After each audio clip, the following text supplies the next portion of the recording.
Hello friends, ஒரு gardening video பார்க்கலாம் வாங்க. இது என்ன செடினா வாடாமல்லி செடி. இது அம்மா வீட்டில் இருந்து ஒரு பூ ஒன்று அறுத்துட்டு வந்து போட்டிருந்தேன். அதுலேருந்து முளைச்ச செடிங்க தான் இது.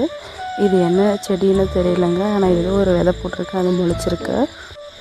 அடுத்து என் வீட்டுக்கார் ஏலகிரி மலையிலேருந்து ஒரு பழம் வாங்கிட்டு வந்தார். அது நேம் வந்து எனக்கு தெரியல. அது சாப்பிட்டு போட்டிருக்கோம். அந்த செடி வந்து முளைஞ்சிருக்கு.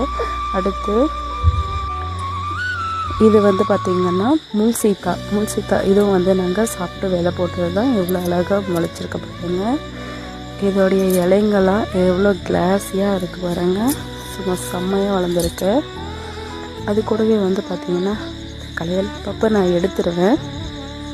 அதுக்கு அடுத்து வந்து பார்த்திங்கன்னா இது வந்து ட்ராகன் ஃப்ரூட்டு ரெட் கலர். இதுவும் வந்து சாப்பிட்டு அதோட விதைங்களை எடுத்து போட்டது தான் அழகாக முளைஞ்சிருக்கு. அது ரூட் வருமா என்னென்னு தெரியல. அப்புறம் புதினா கொஞ்சம் நட்டுருக்கோம். அது வந்து மலையில் பட்டு அது ஒழுங்காக பத்தலைங்க. இப்போ இந்த செடிங்களை வந்து நம்ம ரீப்ளான்டிங் பண்ண போகிறோம். இதை வந்து பிடிங்க எடுத்துகிட்டு போயிட்டு வயலில் கொஞ்சம் செடிங்க வச்சுருக்கேன். அதுங்க நடுவில் வந்து இதை வைக்க போகிறேன். எல்லாத்தையுமே பிடிங்கி எடுத்தாச்சுங்க. மொத்தம் 10 செடி இருக்குது. வாங்க நம்ம போயிட்டு இப்போ வயலில் நட்டுடலாம். வீட்டுக்கிட்ட வந்து ஃபுல்லாக செடிங்கெல்லாம் வந்து மரத்து நிழல் ஆயிடுச்சுங்க. அதனால் இங்கே வந்து எதுவும் சரியாக தழிஞ்சு வர மாட்டேங்குது. அதனால் இது பாருங்கள், இது கருணைக்கிழங்கு கொல்லி. அது பக்கத்தில் வந்து நாங்கள் கொஞ்சமாக ஒரு லைன் மட்டும் செடிங்க நட்டுருக்கேன். அது பக்கத்தில் வந்து இது வந்து நட போகிறேன். அதில் வந்து காக்கடா, முல்லை, மல்லி இதெல்லாம் வீட்டுக்கிட்ட இருந்த செடிங்களை மொத்தத்தையும் வந்து நான் வயலில் பிளான்டிங் பண்ணிட்டேன். நான் ஏற்கனவே நட்டு வச்சுருந்த செடிங்களோடவே இதையும் சேர்த்து பராமரிக்கலான்னு சொல்லிவிட்டு நான் இதுங்களோடவே சேர்த்து நட்டுட்டேன். பாருங்கள், இந்த 5 குழி தான் நான் நட்டு முடிச்சுட்டு வீட்டுக்கும் கிளம்பிட்டேன். ஓகே, பாய். ஹலோ ஃப்ரெண்ட்ஸ், ஒரு கார்டனிங் வீடியோ பார்க்கலாம் வாங்க.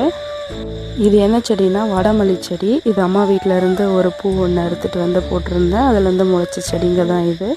இது என்ன செடின்னு தெரியலைங்க, ஆனால் ஏதோ ஒரு விதை போட்டிருக்கேன், அது முளைச்சிருக்கு. அடுத்து என் வீட்டுக்கார் ஏலகிரி மலையிலேருந்து ஒரு பழம் வாங்கிட்டு வந்தார். அது நேம் வந்து எனக்கு தெரியல. அது சாப்பிட்டு போட்டிருக்கோம். அந்த செடி வந்து முளைஞ்சிருக்கு. அடுத்து இது வந்து பார்த்திங்கன்னா முள் சீத்தா இதுவும் வந்து நாங்கள் சாப்பிட்டு விதை போட்டது தான். எவ்வளோ அழகாக முளைச்சிருக்க பாருங்க. இதோடைய இலைங்கள்லாம் எவ்வளோ கிளாஸியாக இருக்குது பாருங்க. சும்மா செம்மையாக வளர்ந்துருக்கு. அது கூடவே வந்து பார்த்திங்கன்னா களையல் பப்பை நான் எடுத்துருவேன்.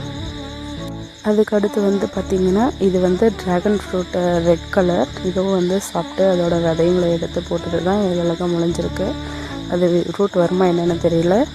அப்புறம் புதினா கொஞ்சம் நட்டுருக்கோம். அது வந்து மலையில் பட்டு அது ஒழுங்காக பத்தலைங்க.